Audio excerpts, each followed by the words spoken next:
Let's do this.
All right, everybody, getting set up to do some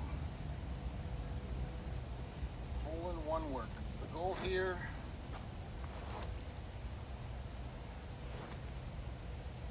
is do your best for a hole-in-one in 70 or so balls.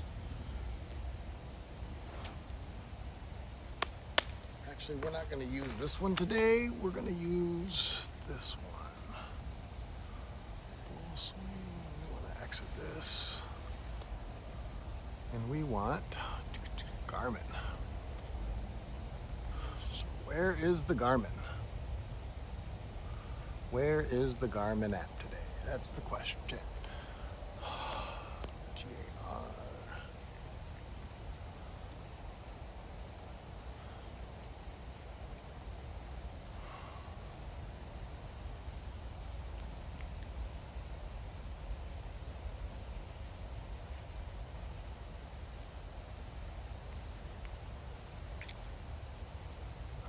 Garmin's on.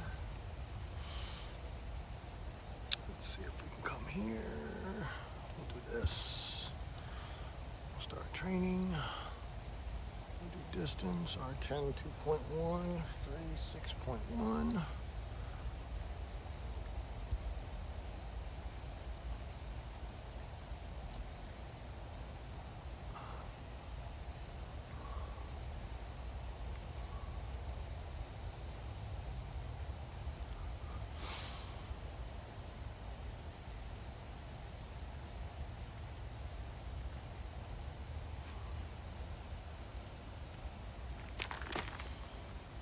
All right, so we need to see if we can window merge this one like this, drag this over here, maybe do this. That's pretty good. So for now, we will just work the lob wedge at about 60 yards till I'm warm.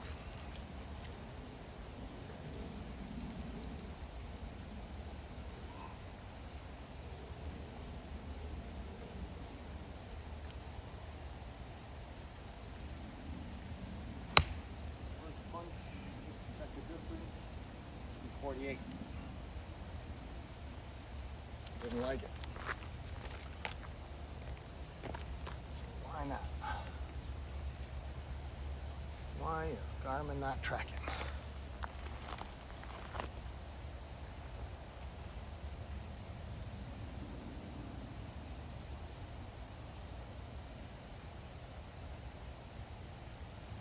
Getting a blue light, and I thought that Garmin gave me a green when it was ready.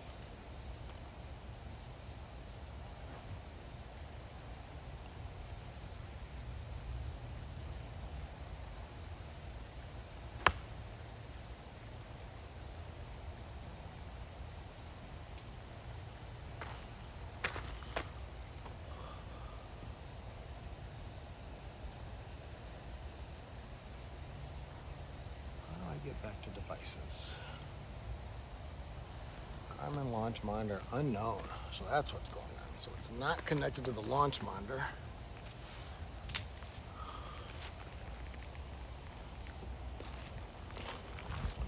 Yep, this is what happens when you try to do anything fast. Trying to beat the rain in South Florida. So we need to figure out why the launch monitor is not connecting. End session. Settings.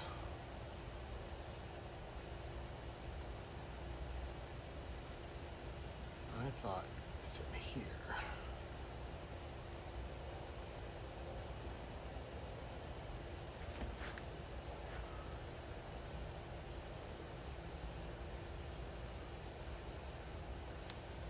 So I'm not sure what pairing mode is, but we'll just start. Still flashy blue. And this is what happens when you don't feel like reading instructions too. When you're just plain lazy and you don't want to read instructions, this is what happens. So it's not finding the R10 on the flash, so let's see if I can hold the button down to get it. Try again. Now I got a green light. Flashy blue.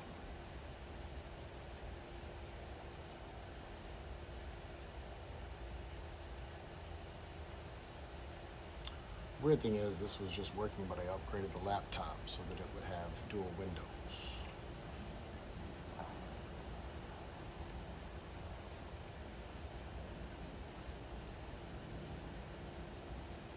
Connect it.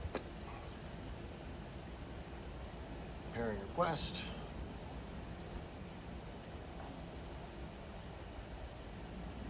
Allow it. Finish. All right.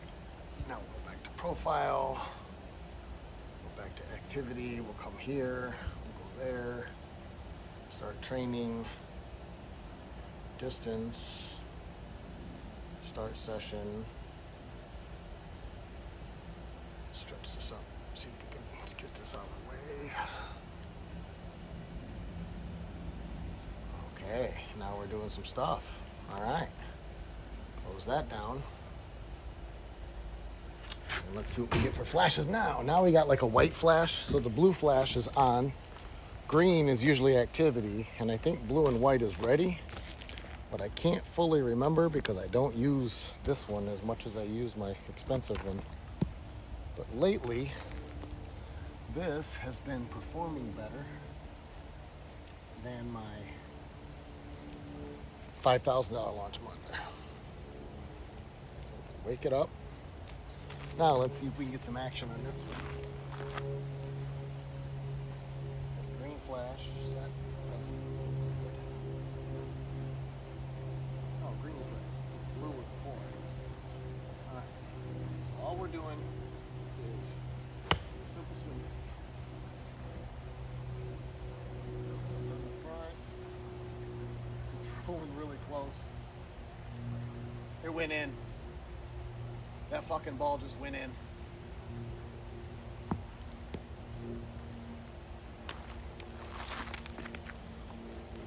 The very first swing, so this is pretty funny, right? So the very first swing of an actual ball on camera just literally went in. So I know what's gonna happen is I'm gonna check and this isn't getting streamed. That was one of the nicest shots I've hit for a first swing or two in a long time. So, and unfortunately I didn't start the GoPro, so I didn't see it, but I just got the hole-in-one on the number one swing. It landed right here and it rolled up the hill, maybe a foot, curled back in and plunked. And that's the ball you will have seen me hit. I'm gonna go ahead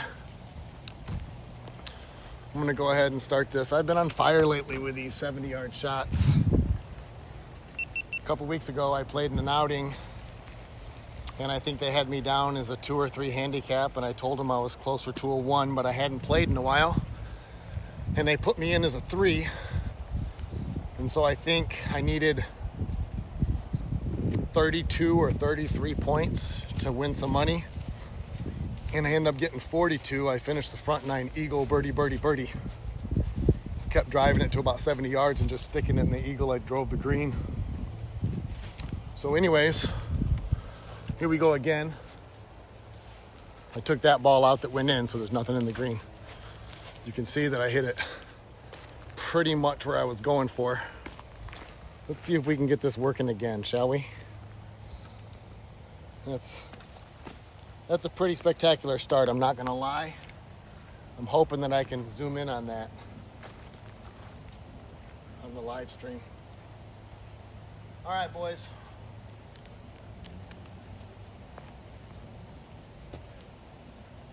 My GoPro's running. It's got about 30 minutes of practice time. It's on the green to show any hole-in-ones. A lot of times when I actually put one on the green to show the hole-in-ones, I don't actually get a hole-in-one. So there's a game you can play on here though that rates how well you do. So after I get a couple hole-in-ones today, or at least one more, we'll play that game and we'll talk about how it's scoring. All right, here we go. So again,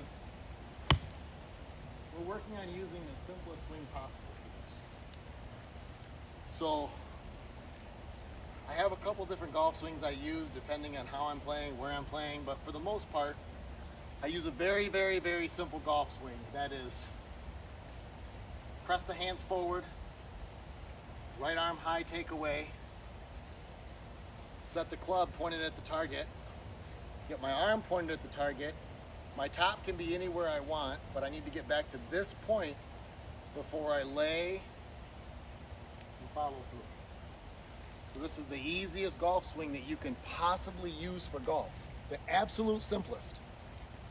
And a lot of people will say, oh, you're not doing enough, you're not doing enough. Well, I can hit the ball at full pro yardages like this. Tiger had his best round ever shooting like this. A lot of golfers that I've trained that have gotten down into the scratch area play like this unless they need a different swing because of a scenario. But for now, we're going to use this swing all day. Flat back, hands forward, right arm high, drop it in. Part of the green, blink, rolls up, rolls a little left. About 1 foot. Now what I'm going to do is I'm going to hit these 30 or 40 balls, and then I'm going to alleviate some of the fallacies behind what I'm doing, because there's going to be a lot of people that post in the comments that this isn't a swing that you can actually use. But I'll show you that I can hit it full speed, full power, pitch and wedge 140, 9 iron 150, 7 iron 180. With just this basic swing. I don't need to do anything fancy, and I'll explain that as I go. Right arm high, finish and pop. The green tilts left, so my goal is left side of green and catch the wave.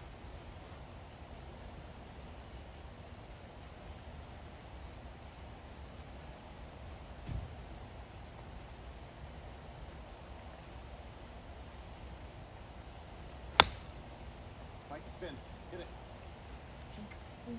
Nope. Glasses fell as I swung. All right, hands front, right arm high. Push through.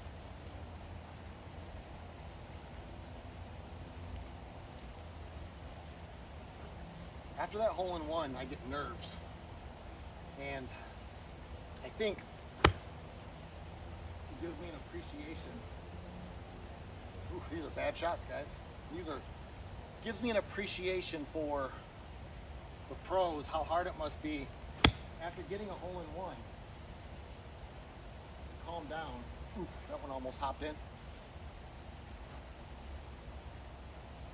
How do you calm down after that? Keep your tempo smooth. Most of the takeaway smooth. Like, how do you do that? And it's tough. But this is sort of one of the things that I do here is it's sort of when you're about to shoot that first par round, you get the same nerves as right after a hole-in-one. So this is good practice, playing a game and then trying to recover mentally after good and bad shots. So right now I'm pushing everything up on the upper back shelf. Once I calm down a little bit, shorten it up, it'll hit more like that little spinner in the front, but they're releasing a little too far. So I'm starting to feel this shot in the clip. So now I'm going to try to go bottom front left a little bit, miss that side a few times. It's going to hit right next to it, but peak too deep.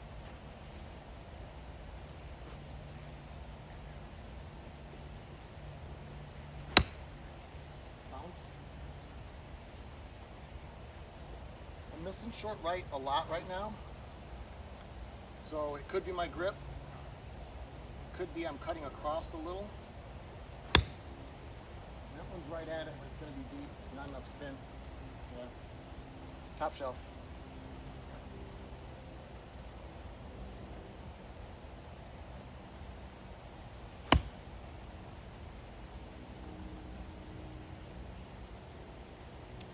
Another little bottom shelfer. So if we do this, you can see the landing points on most of these shots, I think. And the alignment.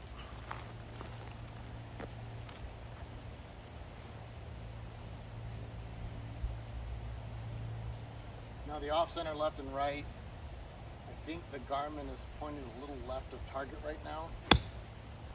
That's right at target, so whatever it says, that literally one hop hit the stick.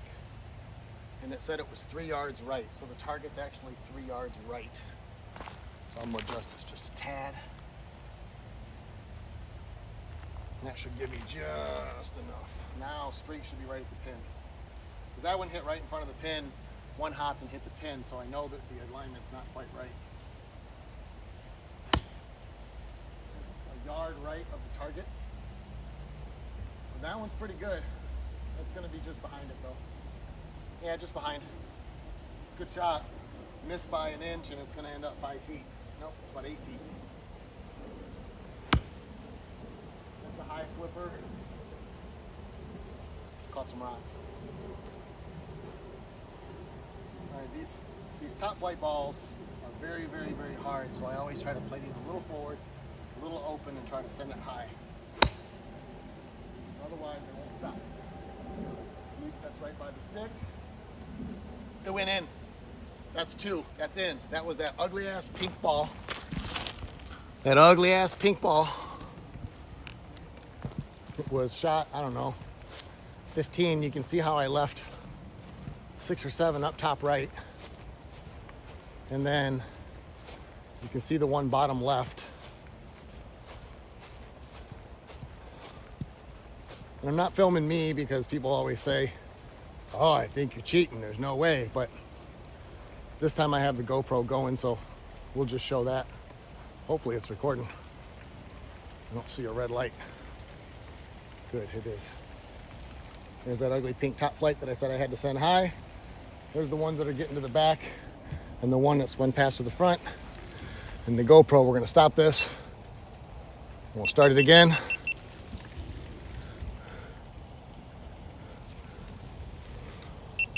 All right, that's the signal it's recording. I'm gonna scoot these 2 down there and this one down there. And then I'm gonna give you guys full film access to the hole while I walk back. It would do it over my head. So, at this point, I've got 2 hole-in-ones. I'm gonna sit down and take a couple minute break, check my phone and see if this sucker's even streaming. And then if it is, we'll figure out what's next. I could turn on the Garmin screen record, which will give some slow motion reviews of shots, but you won't be able to see me. If anybody wants that instead of the camera, then just let me know. So I'm gonna film this back to here. This goes there. This goes forward. Showing my I'm gonna lower this a little, tilt it up. It's a pretty good spot there. Now I'm gonna take a second and look on my phone and see if I'm actually gonna see if I'm streaming, because if I'm not streaming, I'm gonna be a little upset, because this is the third time in a row that I've had multiple hole-in-ones on stream, days in a row too. Multiple hole-in-ones, and I'm just not getting them recorded. So let's see.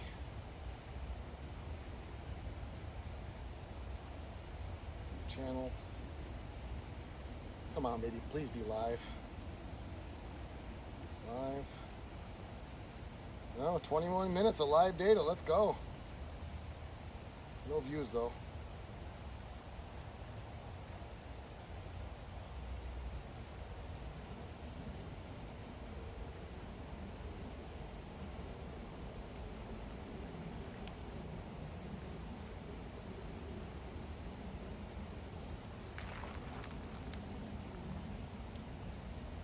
Live stream, any volume?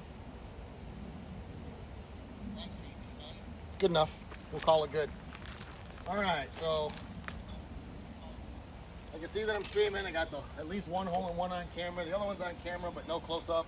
Let's try for one more, and if we do, maybe we'll go back to the 90-yard shot and see if we can knock one in from there. It's only happened after one of these a couple times.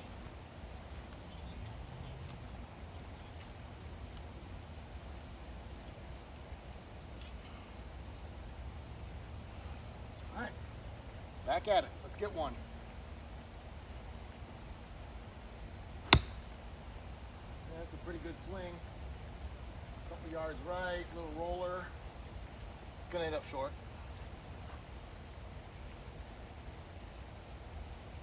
It's literally about 6 inches from the hole.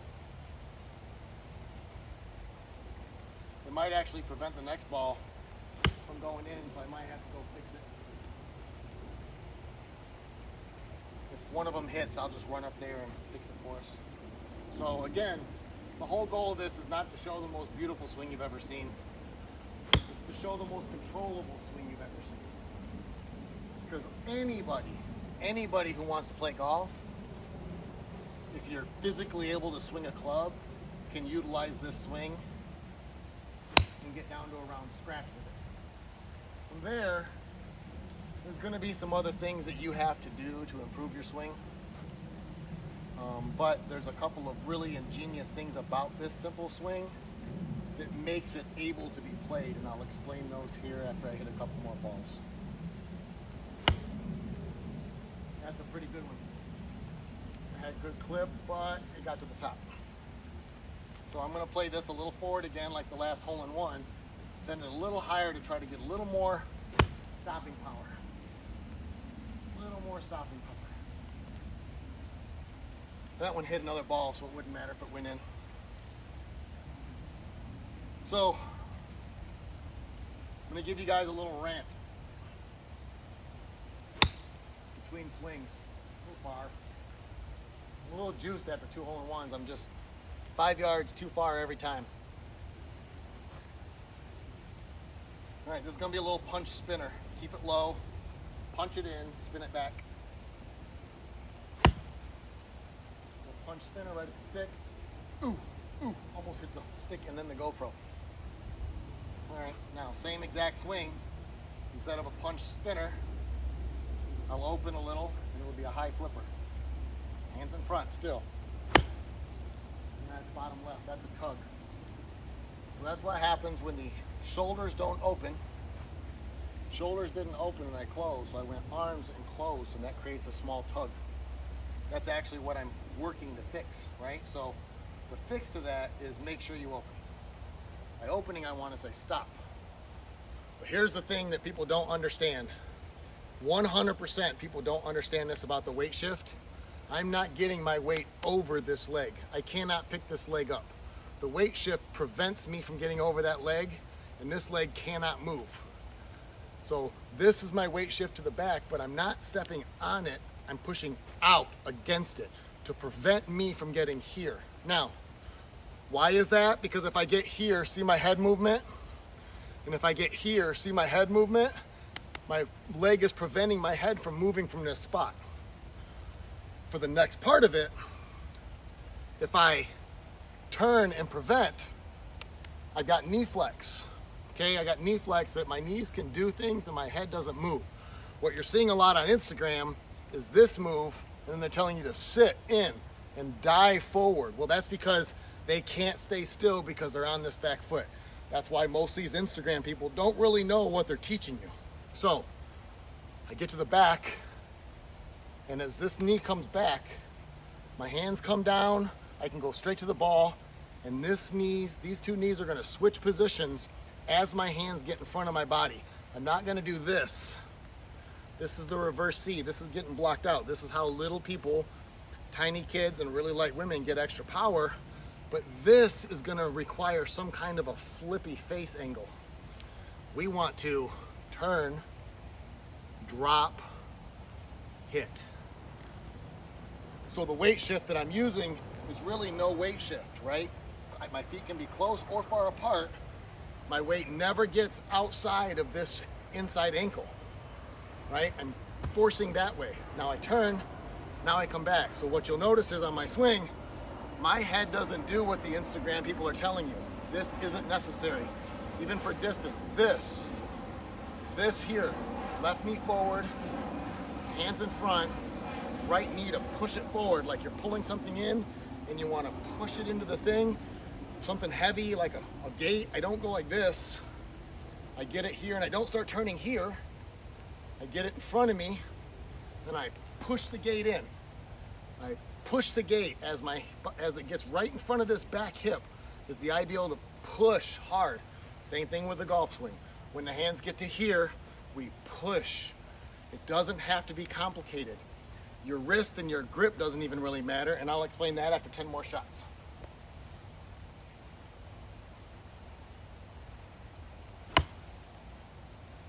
One yard left. Had nice stick, had nice shot, but I ended up left, so I need to fix my alignment. So my alignment is going to be, I'm not really aligning to the pin at this point, right? The pin doesn't really matter because I can't hit the pin with my club head. The only thing I can hit with my club head is the ball. And the only thing the ball cares is the direction it leaves right here. Everything else just happens. So what I want is I want to see what I have in front of me. So in this case, I got a little leaf here and a stone, and a little open spot. So if I want to stay right, I've got to swing at that stone. So I'm not going to, I look at the target and make sure that stone is exactly my landing point. And now when I align and think about this swing, I'm not thinking about the target. The target is my distance. I'm just thinking about sliding through to the outside. And that went exactly where I wanted, just a little short.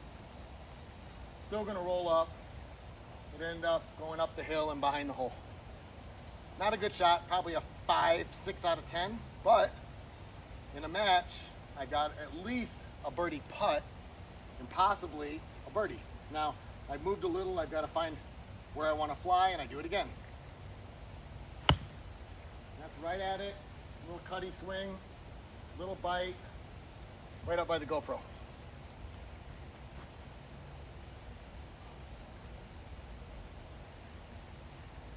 Same thing. Now sometimes I get slouched, that's my swing flaw.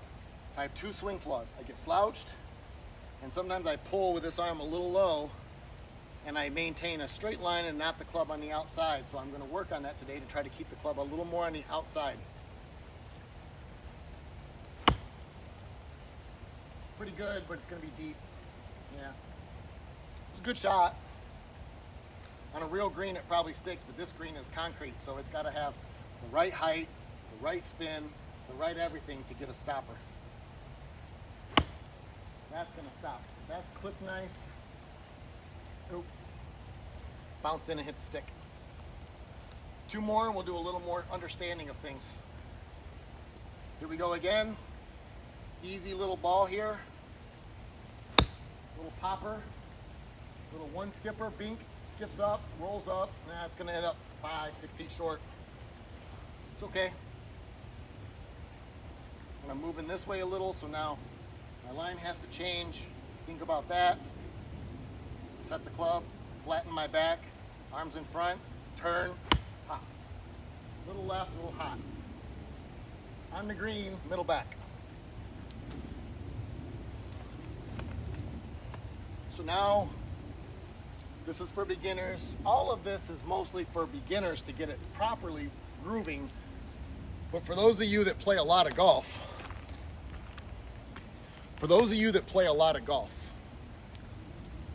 this is the way you can fix your swing. You can start over without crazy changes. See, golf swings typically get started over by pros. And in the start over process, they add a whole bunch of unnecessary things and make it a really complicated swing because you've golfed for a long time. It doesn't matter how long you've golfed. I golfed for a long time before coming up with this swing. This swing was a necessity to take my PAT when I wasn't swinging well. I had a very flippy, a very inside out, flippy, high draw, long ball swing, and right before my PAT, I lost it. And then I found a company called DST Golf, and I watched their videos, which aren't the most explosive and exciting, but I'm a computer programmer, and by watching their videos, it really gave me a lot of insight as to how the golf swing is supposed to be. And this is like 4 or 5 years ago. So over the years, I've come up with my own way to do not only what they do, but teach the way I teach, coming from different sports. I played professional baseball. I did the highest level of martial arts you can do in the country. I was sponsored rollerblading and snowboarding. I played professional volleyball. I've done professional long drive contests, and I used to be a scratch golfer and played in a lot of tournaments. Now, I'm just old, and I'm recreating everything in the last 10 years to be able to teach and play different. And I've yet to find anyone that can't play this style of golf. So now let's talk about the grip. Your grip has to be neutral. And I don't mean neutral as in on the club. I mean, they have to be in symmetry. These bones in the arms have to be in symmetry, okay? A lot of grips are out of symmetry, okay? It's here. These arms are not in symmetry. It's here, right? This arm might be on top and this one here, not in symmetry, not in symmetry. This is symmetry, like a volleyball pass, right? The bones are mirrored. Now, when I grab this club, I drop in and then I put this hand on it. They're mirrored, but I can't because I'm above or equal to this hand. So what I want to do to fix this is I just want to take this hand off and I want to push it forward and drop it back in, or I can go up, forward, and back in and just lay it on top. But these bones need to be symmetrical, and here's why. In a lot of golf swings, when you're flip squaring the face, when I'm getting to here, the way I flip it is determined, where it ends up when I flip is determined by the grip. So when you flip it and it's closed, it's closed. When you flip it and it's open, it's open. A lot of guys try to hit a draw by flipping it, but your goal is not to flip it and hit it here. Your goal is to hit it here. So if you watch these two things happen, this is the turnover point, right? So if I'm hitting it here, this is terrible, terrible, decent, great, okay, bad, terrible, hook, done, right? And so I'm trying to figure out my timing. Now you factor in how much these pros have you sliding, not explaining that you don't sway, you go forward, back, that your head can't move, it's got to stay on top of the ball, that your knees pushing is what opens the hip. Now my back doesn't have to do so much work, right? Because this is my max turn with my hips forward, and as I turn my knees forward and back. Maintaining, too stiff, now I can't turn. Too bent, now I'm too low and I've got to be in this good 20 or so degrees knee flex, move the knees forward and back, and if my grip is neutral, I'm going to drag the club through. So watch the difference again. Turnover point, flipping at impact versus dragging at impact. You see how this head is not turning? The head will eventually turn. This is impact. The head will eventually turn way over here, but the ball is gone. This is how pros control it. Don't believe me. I have other videos on my channel with tons of slow-mos, but just type in slow motion Rory, slow motion Jon Rahm. Check any of them. Their hands are in front at impact, because at impact, your hands are really mobile, able to turn over and do crazy shit. But if your hands are behind, they don't do much without straightening them, right? So I can't make a lot of movement here. So even if I attempted to move it, it would be hard to switch the angle of the face. As opposed to here, I could do anything I want, which means bad shot, bad shot, bad shot, bad shot. A little worse. Now, for me to actually come through when my hands are like this, to try to change what it does here when there's weight at the end of the club, almost impossible. So the goal is hands in front, and then the release of all the tension in the joints, the alpha wrist and the beta wrist, just strike the ball. Now you're saying, oh man, you're losing power because you're dragging through. Yeah, I am. I'm losing 3 yards on a 9-iron. So instead of 155, I'm hitting at 152 because my lag is here and I'm releasing it and I'm catching it here and my max speed is there. It's only 4 inches. You're not exponentially speeding up in 4 inches. As a matter of fact, on the downswing, it's consistent. It is just, if I start here, I swing to accelerate. If I start here, I swing to accelerate. In both scenarios, I'm swinging to accelerate. When I swing to accelerate, it doesn't matter that I'm catching it before I've reached mass acceleration, because mass acceleration means my hands are fully extended and I've got torque, because the twist adds a few miles an hour too. So if I'm in a long drive contest and I've hit my power cut and then my power push and then my high draw, and then I really need to hit one, I may square the face if I've got a couple balls left for the field. But if I haven't found the grid, I don't do that. Once I found the grid, I can gain 3 or 4 extra yards, but I'm gonna lose 3 balls out of 5 to try to get those yards, and that might be great for long drive. It is horrible for golf. So the goal is to control everything we do. Now I'm gonna hit my last 10 balls. And then I'm gonna do a beginner video real quick on the beginner golf grip and why it matters.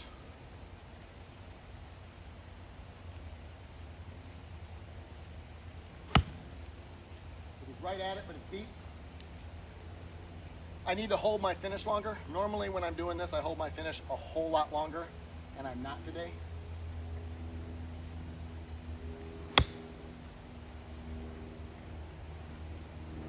I like to, ooh, that one caught the old hole. I like to, as the ball is descending down, that's when I bring my arms down. I kind of time it. Ooh, that hit 1 foot, 6 inches, 1 foot from the pin, and then released and hit the GoPro.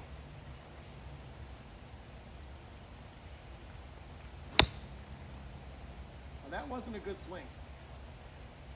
So what happened on that swing is I didn't like my body position and I chicken winged, right? But my hands were in front, so when I chicken wing, when my hands are in front, the club just comes up, right? If I chicken wing when my hands aren't in front, then the club does some really weird things. That's when you get in real issues with your swing. So this swing also allows you to make micro adjustments when necessary, and you have a better chance at a decent impact.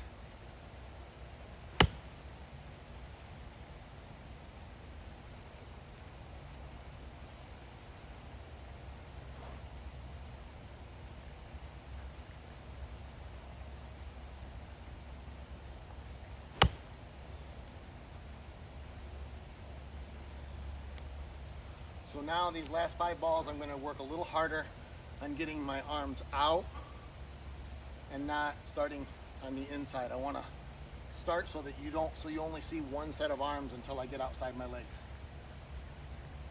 And that actually hit the hosel, so that's a really bad swing. Made the green, but ugh. This is a very hard fix trying to get that right arm high. I do a decent job of keeping it in the slot, but I'm too inside. This is my normal shot. So that's way too inside. It's way too Yankee. So I need to try to figure out how I can adjust this back a tad to where I used to be, and that's where my struggles happen. Everybody has struggles.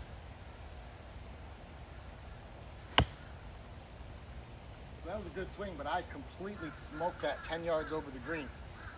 So this is me trying to adjust things, and now I have no touch. So the fix there is shorter swing. And that's going to be the right distance, but it's going to be deep when it ends. All right, so, let me see here. So if we do this,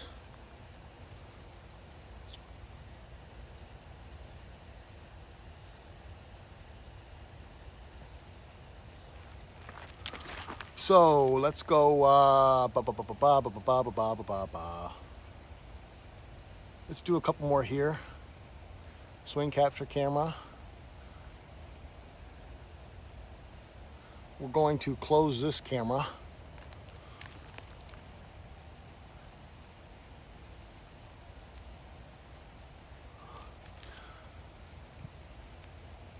Come on, baby. So we'll close that camera. We'll go to this swing capture camera. We need to flip it though. Shoot.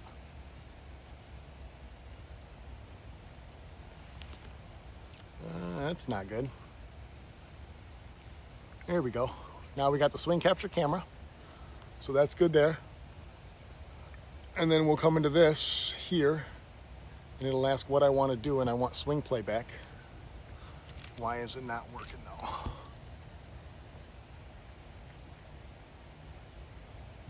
There we go. Now swing capture should work.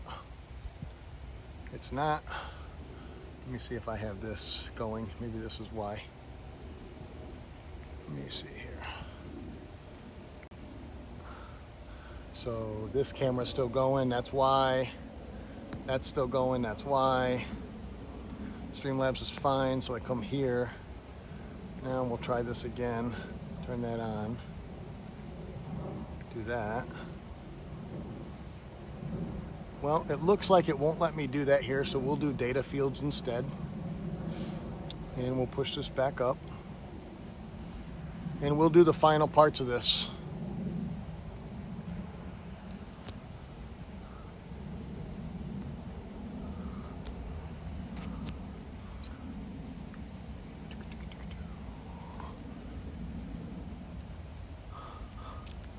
All right, so here's what we're gonna look at here. I'm gonna pull this down because I don't think you really care what I look like. So, what do we want to see here?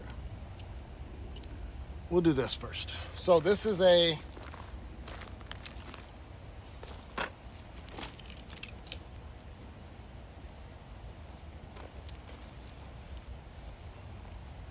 so for this last part, oh, come on. All right, so for this last part, I want to show you that there's a lot of you that have probably watched this and you've been like, that guy's full of shit. You can't golf like that. You got to do all these fancy things. Well, I'm here to tell you that you don't have to. So I'm going to hit this 8-iron at about same swing, 75%, with a bunch of range balls. So they're not going to go as far. You got 5 or 6 range balls here. Now, this green is about 75 yards to the back fence, and then it goes over into a lake, another 200 yards. So really, these are just going to shoot up through the hole in the sky.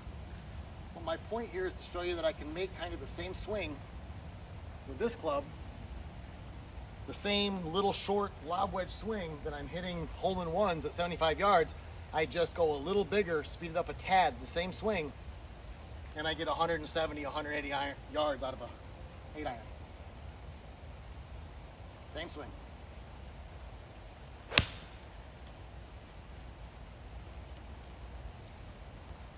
So 170.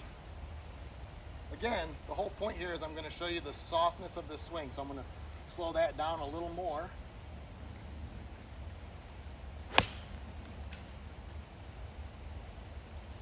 $177. I'm not swinging particularly hard. Let me see. I'm aimed too far left, so it's showing me 20 yards left. I'll aim this a little more right so it'll get a little better reading. No, that's still 20 left.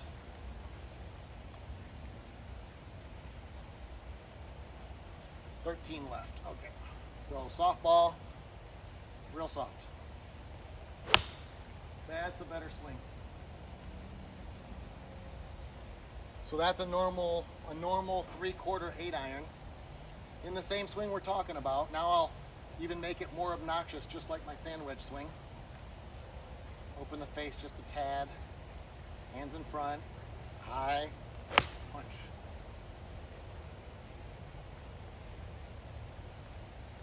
That swing's not real complicated. That's only 165 yards. That's close for my 8. This 8's bent a little strong, so it should be closer to 170. And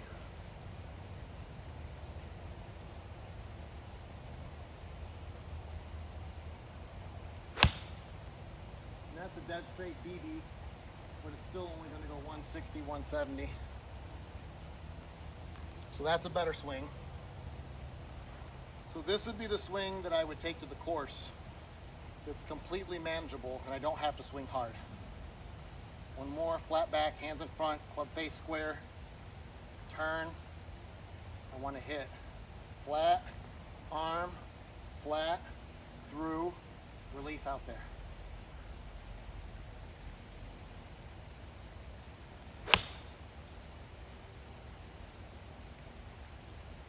Five yards right, 170. It's pretty close. Now, let's say I decide to hit this. I'm going to do 2 more balls. The first ball is going to be short swing, like 50% with an 8-iron. So this is a 50% ball with an 8-iron. Should be like 150. 50% swing, 160. Now this is a full, overcooked, crazy goosed, do-it-all swing, and you're not going to see much difference, except a whole lot of ugly extra shit that we don't need to do in our golf swing. So here's all the extra super hard swing. This is the I want to still be Tiger when Tiger doesn't need to be Tiger swing.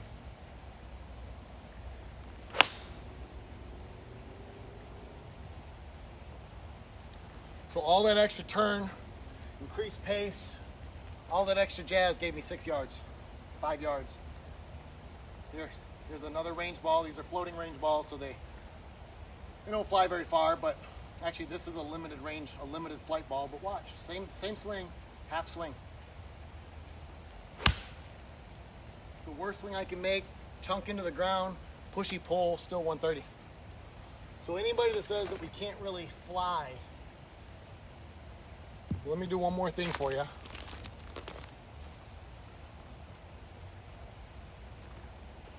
I have any teas in this bag, which I don't think I do now, so I guess I can't do what I want to do.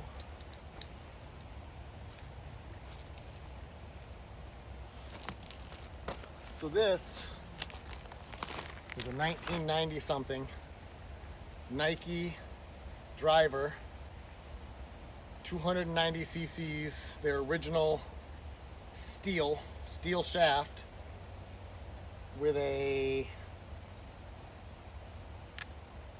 Speedist steel shaft, non-tapered.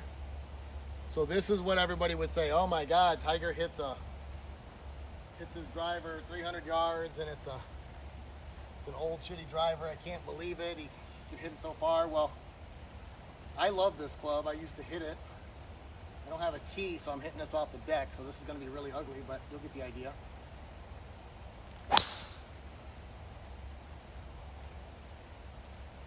So 270 off the deck and only 3.7 deviation. Let's do one more. Seems fun, right? All right, last ball off the deck. And I'm out of here. I gotta do some actual training, less yapping. So here we go here. Steel old, short, driver, Nike driver off the deck.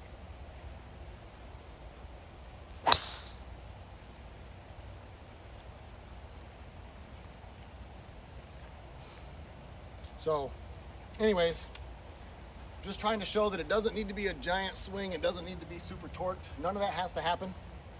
All we're trying to do here is control the ball.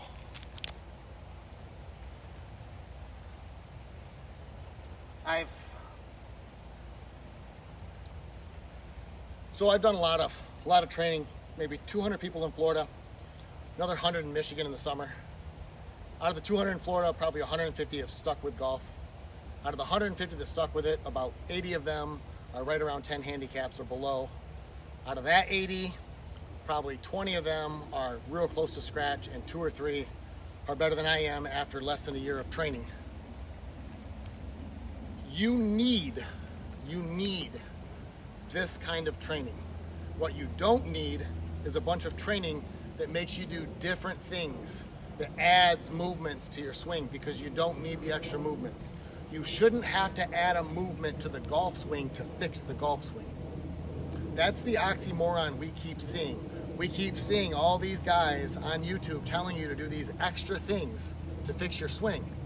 The extra swing, the extra movement, the extra fix, all of these things are because you're doing the wrong thing, and you have to do something to fix the wrong thing after the fact. We're treating the symptom just like healthcare, okay? The idea is this club comes away in a straight line and comes back in a straight line. It just stays on this plane. It's this simple, right? The ball comes away and the club comes away from the ball and the club comes back to the ball. In my experience, there isn't anybody around this area that can fix your swing as fast as I do, and there isn't a swing that's as easy to learn and get you to scratch as fast as this. Now, there's gonna be a point where you're gonna have some inherent swing flaws that you have to add some of these things. But to start out trying to find the fix by adding extra difficult moves, for example, you see this a ton, right? They say, take it back, get to here, lay it down, right? The pros don't do that. Rory doesn't do that. Any pro that tells you that, here's how you check. Go online, watch Rory swing, tell me if his head moves backwards and dives down and back up before impact. It doesn't. Rory's head does this, right? But he's got knee flex. His head doesn't move much. He's in the middle. He's not pushing forward. He's not squatting. So anybody that's telling you to do that doesn't know what they're doing. They watched a video, they tried it, it fixed their shitty swing, and now they're gonna tell you, you should do this. But your swing shouldn't do that. Your swing literally should just do this. Right, that ball's gonna hit the stick, think right next to it, okay? These are not difficult shots. This is not a rocket science game. This is actually a really simple game. I'm gonna leave you with one last thing.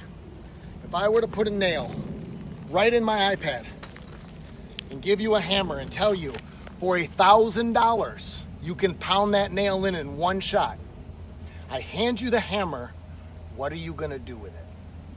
Are you gonna go, okay, this nail right here, or are you gonna go straight away and straight through, straight away and straight through? And are you gonna try to drive that point? Are you gonna get your hips in front before you drive it? Or are you gonna try to come straight through? Bang, bang. So when I have this ball down here, I wanna come straight through it. Come straight through it. And I can get my arm from this ball at this point right here. My hand is the farthest point from the ball, okay? When I get up here, I'm actually just as close, but the direct line is down. This direct line from this farthest point is a good strike. So if I get up here, I can't strike from here. I have to go back to here. Now when I do that, the internet people are telling you to softly drop and sit. And what is that doing? What is it actually doing? You're not moving the club forward, you're not accelerating yet. So it's a wasted motion. You can shorten that swing to before you waste the motion, and now you can strike the ball. Right? Or am I wrong? Like if you're gonna race me that way and I say go, do you say, ah, woo, I got better? Or do you just get planted and go, right? You get stopped right behind your momentum or your weight and you drive the weight forward. You don't do a loop. If I say, let's race our cars, you don't start that way, do a U-turn and go when the light goes off. No, we both line up and we straight line acceleration. Golf is 100% straight line acceleration. Last ball. It's high, it's soft, it's right side, drops in, right by the stick. Anyways, this is Mike from Sen Golf. If you're in South Florida and you want a lesson, and you probably need it, just hit me up, hit me here. I have contact info on my sites. Whatever you learn, share the knowledge, share the world, share your love. Deuces.